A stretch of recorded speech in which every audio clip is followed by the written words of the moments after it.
Baik, pada kesempatan kali ini dalam memperingati Isra Mi'raj 1452 Hijriah di SMK Negeri Surat dengan tema meneladani tauladan kisah Isra Mi'raj bagi generasi muda.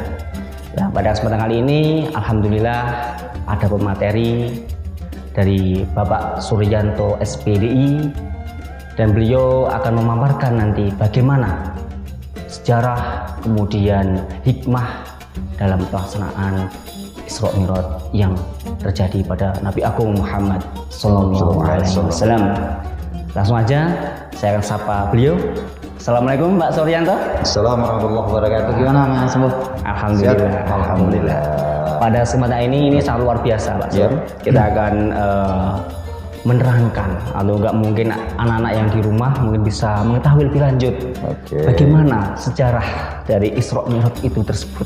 Atau enggak mungkin yang lebih santainya mungkin anak kan belum paham. Mungkin zaman now kan lebih suka dengan hal yang mungkin yang orange yang lain. Bagaimana sosok seorang Rasul gitu loh mungkin ya dalam sejarah Isra Mi'raj. Mungkin itu aja Pak Sur. Mungkin yang sesi pertama silahkan Pak Sur. Baik, terima kasih Pak Mukhlisin. Yang pertama saya coba sapa dulu, kita awali dulu. Assalamualaikum warahmatullahi wabarakatuh. Para pemirsa channel SMK Negeri Pring Surat Official, terima kasih dan satu kehormatan saya bisa hadir diundang di peringatan Isra Mi'raj tahun 1442 Hijriah ini. Tentu harapannya Isra Mi'raj ini bisa kita ambil hikmahnya Pak Mukhlisin ya. Jadi kan selama ini kita sudah sering mendengar bahwa setiap tanggal 27 Rajab ada peringatan Isra Mi'raj kan begitu ya. Lah sorry, ini kan masih pandemi. Jadi saya masih pakai masker. Izinkan saya coba ini ya biar enak kita belanja enak gitu. Ya coba saya turunkan nggak apa-apa ya. Oke. Baik. Jadi terima kasih sekali lagi Pak Mukhlisin, teman-teman yang ada di channel SMK Negeri Pring Surat Official. Mohon izin sekali lagi saya coba turunkan masker saya. Tetapi ayo di situasi pandemi yang seperti ini kami dari SMK Negeri Pring Surat terus mengajak untuk terus kita tingkatkan 3M-nya, kita tetap stay tune dengan protokol kesehatan yang sudah ditetapkan oleh pemerintah. Oke, kembali ke tadi Pak Mukhlisin. Jadi kalau kemudian kita berbicara Isra Mi'raj, barangkali kita memang harus mengawali dulu dari kita coba untuk memahami kembali apa itu Isra dan Mi'raj kan gitu ya. Jadi kalau berbicara Isra dan Mi'raj, barangkali berbicara secara definitif itu Isra Mi'raj itu perjalanan Nabi pada satu malam dari Masjidil Haram ke Masjidil Aqsa. Dan setelah sampai dari Masjidil Aqsa kemudian dilanjutkan lagi dengan Mi'rajnya. Perjalanan Nabi dari Masjidil Aqsa ke Sidratul Muntaha. Itu yang kita pahami selama ini. Jadi bahwa kemudian di dalamnya ketika Rasulullah diperjalankan pada malam Isra Mi'raj itu, apakah hanya ruhnya atau ruh tetapi juga physically gitu, dua-duanya gitu. Ruhnya juga iya, fisiknya juga iya. Nah, ini memang ada beberapa pendapat dari para ulama gitu. Luar biasa. Kemudian ini Pak, terkadang anak-anak remaja kita itu kan apakah di balik peristiwa itu ada apa gitu loh. Kadang kan anak-anak bertanya-tanya, iya ada Isra Mi'raj, tetapi untuk hakikatnya dalam sejarah itu bagaimana Pak Sur? Baik, terima kasih, saya coba untuk menjawab ya. Jadi saya lanjutkan dulu. Jadi kalau tadi kita coba jelaskan bahwa Isra Mi'raj ini terjadi pada diri Nabi, baik ruhnya, jiwanya, tetapi juga fisiklinya. Jadi itu yang pertama pendapat ulama, dan sebagian besar ulama berpendapat bahwa memang Isra Mi'raj itu yang terjadi pada diri Nabi itu baik ruhnya tetapi juga secara fisik iya gitu. bahwa di malam itu Rasulullah itu diperjalankan oleh Allah itu dalam wujud fisik dan juga ruhnya. Sebagian besar, walaupun ada juga sebagian kecil ulama yang kemudian berpendapat bahwa yang terjadi pada diri Rasul saat Isra Mi'raj itu hanyalah secara ruhiyahnya, jiwanya. Jiwa gitu ya. Ya. Hanya kemudian muncul pertanyaan, kalau kemudian Rasul itu pada malam Isra Mi'raj itu hanya ruh atau jiwanya, maka kemudian apa bedanya dengan mimpi, saat Rasulullah menerima wahyu yang lain, misalnya entah itu berupa mimpi atau kemudian didatangi oleh malaikat Jibril kan begitu. Iya gitu. Itu sebagian. Nah, lanjut dengan apa yang panjenengan tadi. Memang kalau di dalam surat Isra, surat Isra masih ingat kan? Surat yang anak-anak mungkin paham mungkin ya itu ya. Anak pasti ingat ya. Surat Isra itu surat yang ke-17 di dalam Al-Quran. Di ayat yang pertama Allah Subhanahu wa Ta'ala memberikan gambaran kepada kita tentang Isra Mi'raj ini. Bunyinya kurang lebih, A'udzu billahi minasyaitonir rajim. Bismillahirrahmanirrahim. Subhanalladzi asra bi'abdihi laylan minal masjidil haram ilal masjidil aqsa alladzi barakana hawlahu linuriyahu min ayatina. Innahu huwas samiul basir. Shadaqallahul azim. Subhanalladzi asra. Ya. Maha suci Allah yang telah memperjalankan hambanya bi'abdihi lailan minal masjidil harami ilal masjidil aqsa. Pada malam hari dari Masjidil Haram ke Masjidil Aqsa. Itu tadi kalau kita berbicara definisi Isra dan Mi'raj. Ya.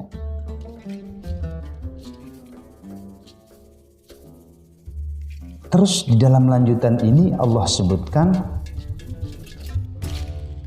alladzi barakna haulahu linuriyahu min ayatina, yang telah kami berkahi sekelilingnya agar kami perlihatkan kepadanya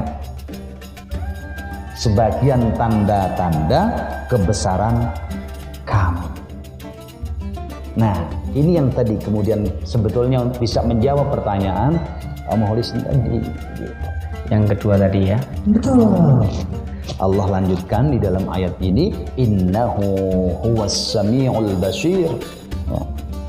Sesungguhnya dia maha mendengar lagi maha melihat.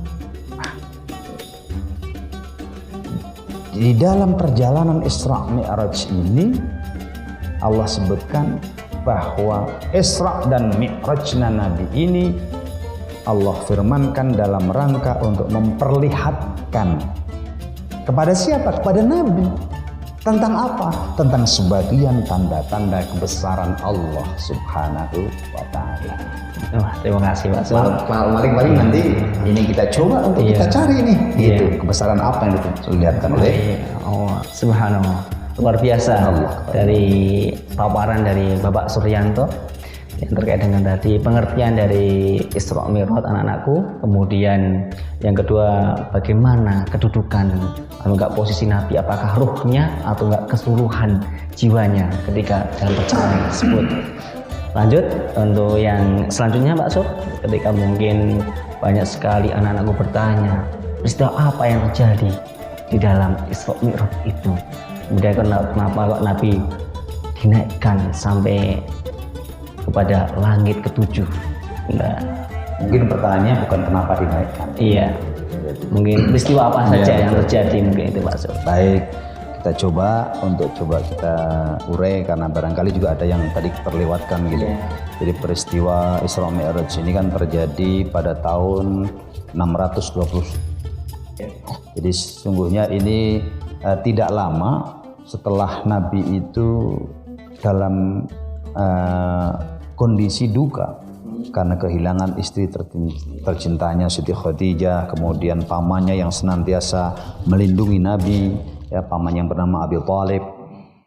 Tidak lama berselang dari ini, kemudian Nabi ditunjukkan oleh Allah tentang kebesaran-kebesarannya melalui Isra Mi'raj ini. Nah, kalau kemudian ditanya apa kebesaran-kebesaran yang Allah tunjukkan kepada Nabi ketika perjalanan Isra dan Mi'raj ini, dari beberapa referensi yang coba kita kalau kita buka, kita baca, Pak Muh, banyak sesungguhnya yang diperlihatkan, tapi barangkali nanti beberapa yang coba kita sampaikan itu, dan harapannya tentu ini bisa menjadi bahan perenungan kita bersama, termasuk kita-kita yang sudah agak tua-tua gitu, dan juga anak-anak kita, ya.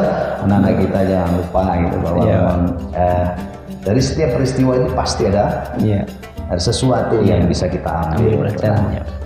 Nah, apa saja peristiwanya yang ditunjukkan kepada Nabi gitu. Yang pertama,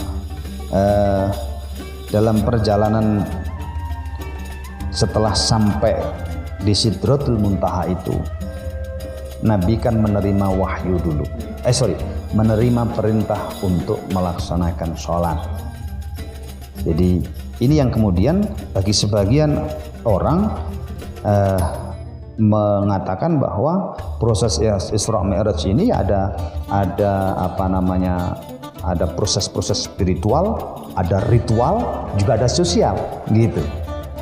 Dari peristiwanya sendiri disebutkan inilah peristiwa spiritual, sehingga bagi orang yang tidak beriman bisa jadi sebagaimana halnya orang-orang kafir Quraisy waktu itu. Begitu diceritain oleh Nabi bahwa saya tadi malam itu melaksanakan Isra dan Mi'raj, saya diperjalankan oleh Allah dari Masjidil Haram ke Masjidil Aqsa, dari Masjidil Aqsa ke Sidratul Muntaha. Orang-orang kafir Quraisy apa yang mereka bilang? Bohong kamu, gila kamu, gitu. Coba, ini mereka. Kenapa? Karena ini persoalan spiritual. Tapi begitu Nabi bercerita kepada Abu Bakar As-Siddiq, apa yang dia katakan? Saya percaya. Kenapa? Karena ini menyangkut iman. Gitu. Jadi disinilah spiritnya. Ada keyakinan yang dibangun melalui peristiwa ini. Nah, ada sisi di mana Allah seolah-olah menguji umat Islam waktu itu dengan peristiwa yang begitu besar yang terjadi tidak sampai 24 jam tuh, gitu kan? Bahkan 12 jam aja kan ada tuh, ya kan? Karena itu terjadi pada malam hari. Jaraknya jauh kan antara Mekah dan betul. Gitu kan? Nah, kembali ke tadi. Kemudian yang kedua, setelah spiritual ada ritual. Apa ritualnya? Yang tadi kita katakan. Bahwa setelah sampai di Sidratul Muntaha, Nabi Muhammad SAW menerima perintah sholat dari Allah Subhanahu wa Ta'ala. Kalau kemudian kita baca, mulai dari yang pertama diperintahkan 50 kali sehari semalam, ya kan? Kalau kita baca di dalam referensi sejarah itu, ada kemudian sampai 9 kali bahkan Rasulullah ini ngenyang setelah beliau mendapatkan wahyu turun. Ada Nabi yang memberikan, kira-kira umatmu kuat enggak gitu. Akhirnya Rasulullah bolak-balik gitu, ngenyang saking cintanya Rasulullah kepada kita, kepada umat. Coba, luar biasa kan? Padahal kalau Rasulullah hanya 50 rakaat itu bagi Rasul, bagi Nabi Muhammad SAW ini hal yang sangat ringan. Tapi Rasul memikirkan umatnya sampai 9 kali. Ya, menurut sejarah itu beliau ngenyang sama Allah sampai akhirnya kemudian Allah mewajibkan sholat itu sehari semalam 5 waktu. Zuhur, asar, maghrib, isya dan subuh. Itu perjuangan yang luar biasa. Satu, ini belum peristiwanya.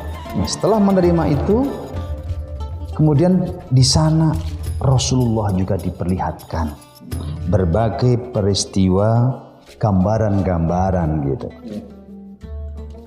Misal kalau kita baca itu ada orang yang saat hari itu dia menanam dan hari itu pula dia bisa memanen gitu ya.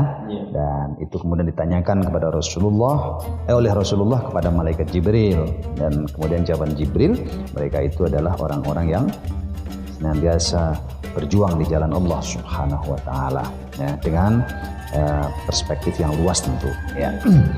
Yang kedua, pada proses perjalanan Mi'raj ini Rasulullah juga diperlihatkan satu peristiwa di mana ada orang perempuan tua, nah, ya, di mana dia memakai gelang yang banyak di tangannya ya. Dan akhirnya dia kelihatan begitu mempesona. Ya wajar lah ya gitu, karena memang wanita itu punya daya tarik tersendiri juga gitu ya. Nah, peristiwa ini juga kemudian ditanyakan kepada malaikat Jibril. Ini gambaran apa ya Jibril? Itu adalah gambaran dunia, bahwa dunia itu sesuatu yang mempesona, yang menarik gitu. Hanya kemudian bagaimana kita ini sebagai manusia harus mensikapi ya sesuatu yang mempesona. Sebab mohon maaf, sesuatu yang mempesona itu bisa jadi akhirnya justru menggelincirkan kita kalau kita tidak hati-hati ya. Nah, diantaranya apa? Ya kehidupan dunia. Yang ketiga, ada juga gambaran manusia yang membentur-benturkan kepalanya. Luar biasa loh. Iya. Peristiwanya. Kepalanya hancur, benturkan lagi, dibenturkan lagi kepada Rasulullah. Bertanya lagi, kaget itu ya Rasulullah ya, kepada malaikat Jibril. Ini peristiwa apa seperti ini ya Jibril? Itu adalah gambaran umatmu yang sering meninggalkan sholat. Diibaratkan dengan orang yang membentur-benturkan kepalanya. Kenapa? Sholat ini kan sesuatu yang mohon maaf gitu, tidak ada ruang, tidak ada argumentasi yang bisa kita jadikan sebagai alasan untuk meninggalkan sholat. Iya kan? Betapa pentingnya. Iya. Kalau puasa bisa jadi. Puasa itu karena kita misalnya dalam musyafir. Iya kan? Kita dibolehkan. Iya dong. Untuk apa? Untuk meninggalkan puasa dan menggantinya di lain hari. Tapi sholat nggak ada. Iya kan? Bahkan dikatakan kue sholato. Nek sholat mampu kue sholato kanthi ngadeg. Nek ra mampu ngadeg lungguh. Nek lungguh ra iso turu wae. Nek ra iso karo turu miring. Kalau nggak bisa turu miring, ya sak bisamu. Syarat hati gitu maksudnya. Nek ra iso sak bisamu. Pakai kedipan mata saja cukup. Kalau kedipan mata juga nggak mampu, tapi hati masih nyambung, ya dengan hati. Lalu apalagi alasan untuk meninggalkan sholat? Kan nggak ada gitu lah. Gambaran itu ditunjukkan kepada Rasulullah Muhammad sallallahu alaihi wasallam. Salah satunya dalam peristiwa Mi'raj itu. Yang berikutnya ada juga Rasulullah itu diberikan gambaran satu peristiwa di mana di situ ada orang yang makan bangkai, mohon maaf ya, daging-daging yang busuk. Udah ini ya, udah tersecara ini ya.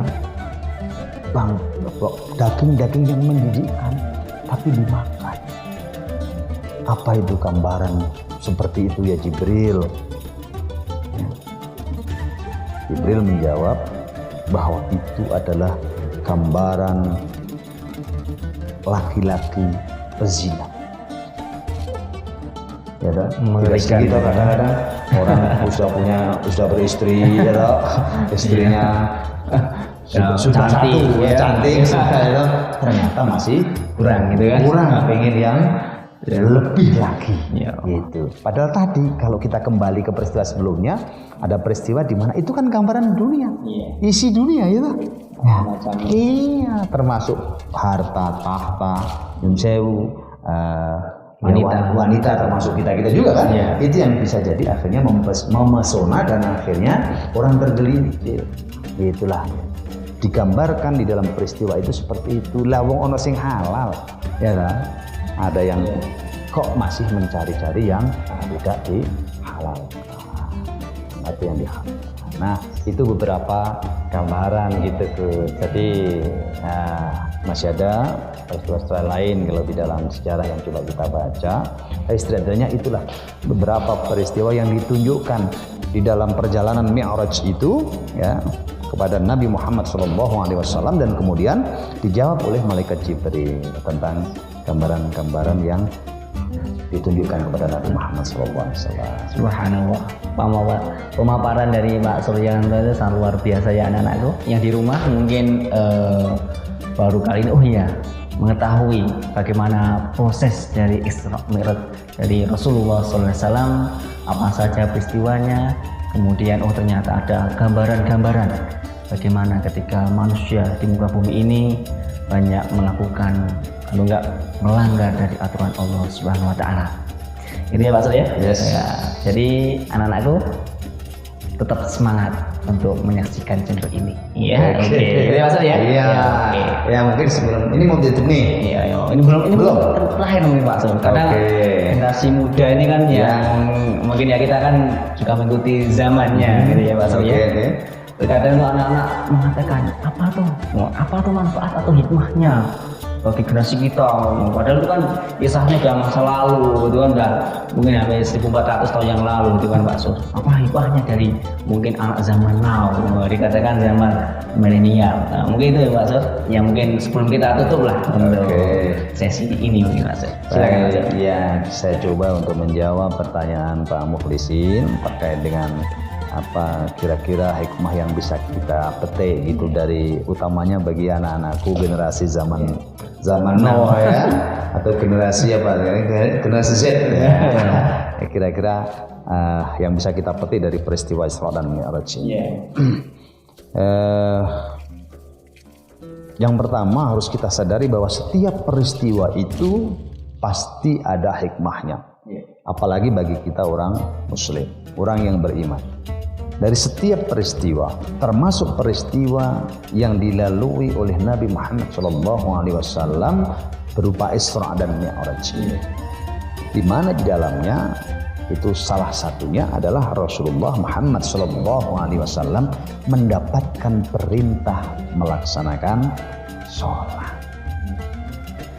Bagi kita sebagai umat, ini menunjukkan betapa sholat itu sesuatu yang sangat utama, sampai-sampai gitu. Rasulullah memberikan perintah sholat ini berbeda dengan ketika Rasulullah memberikan wahyu. Ya kan? Ini harus dipanggil gitu. Langsung diperjalankan dulu gitu. Dari Masjidil Haram ke Masjidil Aqsa, dari Masjidil Aqsa ke Sidratul Muntaha, dan Rasul mendapatkan perintah langsung dari Allah Subhanahu wa taala. Sekali lagi, ini menunjukkan satu aktivitas tidak hanya sekedar aktivitas ritual yang betul-betul luar biasa utamanya. Maka bagi kita generasi now utamanya dan juga kita yang sudah cukup tua ini ayo gitu sholat sebagai sesuatu yang sangat utama, bahkan dikatakan yang membedakan antara orang Islam dengan orang kafir itu adalah sholat. Maka ayo bareng-bareng jangan sampai kita tinggalkan sholat. Apa alasan kita? Jadi Pak Sur katakan sholat kalau tidak bisa dengan berdiri, dengan duduk nggak bisa duduk, dengan tidur nggak bisa tidur miring nggak bisa sak bisa nih. Semampunya gitu ya. Betul, tidak ada lagi alasan bagi kita untuk meninggalkan sholat. Oke, yang pertama itu. Yang kedua Pak Muhsin, sholat yang kita lakukan itu harus berkorelasi dengan bagaimana kita ya, memiliki ketajaman, memiliki kesalehan sosial. Coba kalau kita lihat nih di dalam sholat itu Bang Mulis, di endingnya sholat, setelah kita memaha besarkan Allah, Allahu Akbar, ya kan? Kita mulai, betul? Iya. Kemudian kita membaca doa-doa, ya, rukun, wajib dan sunnahnya di dalam sholat. Setelah selesai, nanti kita akhiri dengan apa? Salam. Dengan salam. Coba. Salam itu artinya apa, Bang? Selamat. Keselamatan. Kedamaian. Itu yang mestinya kita miliki sebagai orang Islam yang rajin sholat. Kedamaian untuk sama. Betul. Ketika kita menoleh ke kanan, Assalamualaikum warahmatullahi wabarakatuh. Coba. Kita memberikan keselamatan, memberikan doa, iya kan? Keberkahan kepada siapa? Kepada kamu yang berada di kanan saya. Ketika kita menoleh ke kiri juga sama. Gitu ya. Iya. Maka mestinya kita sebagai orang Islam, orang yang sering melaksanakan sholat, harus kita tunjukkan juga memberikan implikasi yang positif bagi kanan dan kiri kita. Luar biasa. Nah, kira-kira gitu deh. Ada poin penting, ya, 2 poin penting yang dipaparkan oleh Pak Suryanto SPDI pada kesempatan kali ini. Terima kasih banyak Pak Sur. Sama-sama. Atas kesempatan pada hari ini terkait dengan mungkin pemaparan bagaimana kita memperingati hari Isra Mi'raj Nabi Agung Muhammad Sallallahu Alaihi Wasallam. Dan itu aja anak-anakku yang di rumah tetap semangat belajar walaupun jarak jauh, tetapi hati tetap sama untuk semangat dalam belajar. Baik, ini mungkin tidak hanya anak-anak kita loh yang jadi mohon maaf siapapun yang bisa menyimak tayangan kita ini ya tentu kalau ada sesuatu yang benar itu datangnya dari Allah. Kalau ada penjelasan saya utamanya yang tidak pas itu karena keterbatasan dan kebodohan saya, oleh karenanya saya mohon maaf yang sebesar-besarnya dan saya ucapkan astagfirullahaladzim. Nah, bagaimanapun jangan lupa like, share, and subscribe ya channel SMK Negeri Surat Official. Itu aja dari kami. Cukup sekian. Akhirul kalam. Billahi taufiq wal hidayah. Assalamualaikum warahmatullahi wabarakatuh.